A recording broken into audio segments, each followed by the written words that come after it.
Hi guys, congratulations. My infinite favorite rom-com team ever. Oh my God, thank you. You are so welcome. When it's a rom-com with not just a heart, but brain as well. And the best part, it's about my city. Yes, right.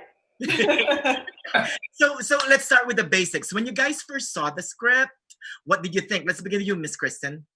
I mean, I read it and I had never, my like biggest takeaway was that I'd never read anything quite like it. You know, obviously there's like there's the time loop mechanism in film. Like we've seen this in Groundhog Day and like Russian Doll, which I also really loved. But like I came away from this feeling like it was such an incredible combination of like dark, weird, so funny, and like very moving.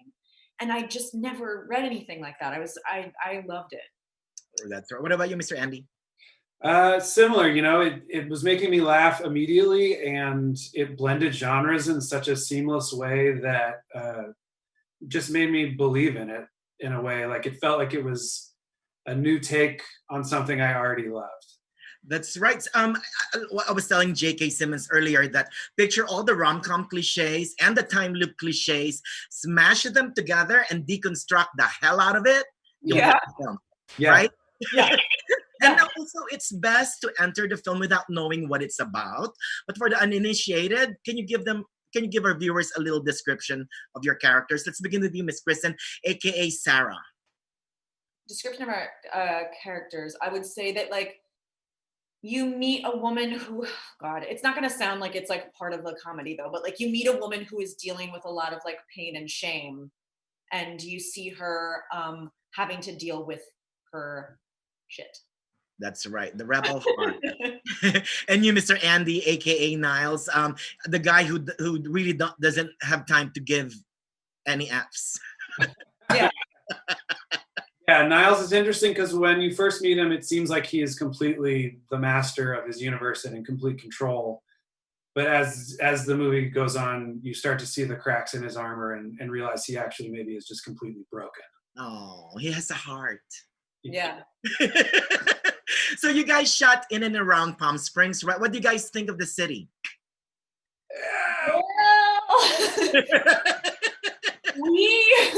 We really wanted to shoot in Palm Springs, and we're not really able to, budgetary restrictions and the California tax rebate, which makes it that it was a Los Angeles movie, so we could stay in our homes, a lot of us, and the crew in their homes, and because of that, we weren't really allowed to. So one of my biggest regrets about the movie is that we weren't able to spend the entire time in Palm Springs, because I love Palm Springs and I love Palm Springs. That's why I couldn't find that big rock with a hole in it.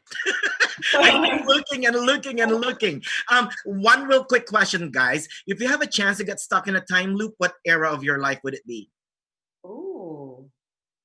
I mean, I would say this one. I was gonna say that too. We kind of are anyway, so I know what it would be like. Yeah. Oh, and I will just be interviewing you guys forever and ever and ever. That's right. Just like the film, I want to see it again and again and again. So good luck on everything, you guys. And Thank you so much. Thank Thank you. Nice to meet you. Oh, nice to meet you guys.